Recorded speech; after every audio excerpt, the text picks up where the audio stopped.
Hey everybody, I completed grading for your work for week 3, and overall everyone did a really nice job. I really enjoyed reading your papers that you wrote last week. Again, a couple things to think about. Overall, you guys did a pretty nice job, but when you're talking about specifically one of the components for last week was writing about the impact of the EHR, impact to the organization, impact to patient outcomes specifically. And again, when you talk about impact to patient outcomes, that's where two things. You need to get incredibly specific. So those quantifiable data points, measurable data points that really speak to the impact, okay? So you really need to avoid saying things like, oh, well, this increased satisfaction.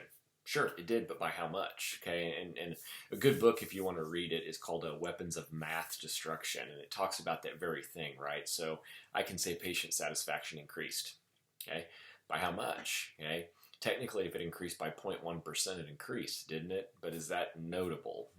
Not really. So include those data points in there.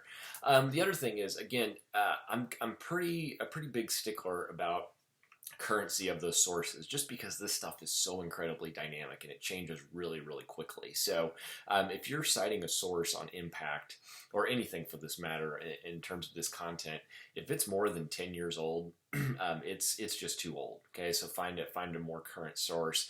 A lot of the stuff I would argue even 5 years, when you're talking especially about adoption and meaningful use of an EHR. We've come a long way in 5 years. So just try and find those current sources. Really makes a big difference. Okay. So as we move into this week, we'll talk about privacy and security. And boy, this is one of those topics that a lot of people don't really like to talk about. Typically, when this topic is brought up, it is a topic that usually has negative connotations to it, right? There's been a data breach, which of course is what you'll write about this week, as you'll review a privacy breach and kind of dissect it a little bit, if you will.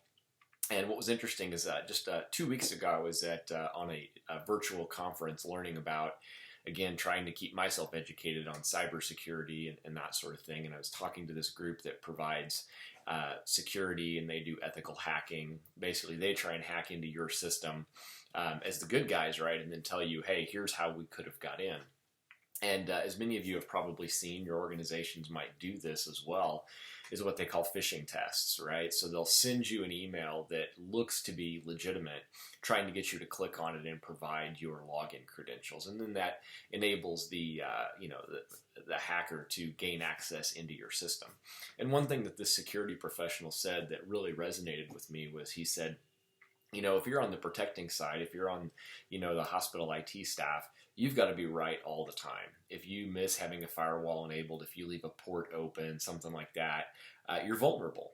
And you miss that one time and you can get, fall prey to a data breach, cyber ransom, any number of things. They said on the hacking side, they said, we only have to be right once. We have to be right one time to get into your system. That's all it takes. All they have to do is catch one user clicking on an email. Okay, so look around in your work group, and basically it's kind of a crude way to put it, but we'd say find the dumbest person, and that's your target, right? That's the person you're going to try and go after. You're going to try and send them an email and get them to click on it. Okay. So if you haven't already, those of you working in the space right now, I would strongly encourage you to seek out and find who your privacy and security officers are. A small organization, it might be the same person, privacy and security. A large organization, most likely two separate people. But find out who that person or persons are, because they're your go-to person when you get into some of these questions around, should I, shouldn't I, is this a HIPAA violation, is it not? And then the other thing I'll offer up is, I do HIPAA security risk assessments as well, as part of kind of one task I do on the side outside of teaching. Come to me. I'm happy to answer those questions for you as well. I will caveat every response I give you, though, as you also need to talk with your organization's privacy and security officer. But happy to help answer some of those from a just curiosity point, or if you want, a cursory review, happy to do that, because I would much rather take 10-15 minutes to talk you through one of those than to have you reach out to me after the fact and say, oh, guess what? I'm in trouble. I lost my job. They're, fining me, criminal sanctions, all of those things possible. Or worse yet, embarrassed to say, I actually have read about students in the news that's happened to. So again, it's a serious topic.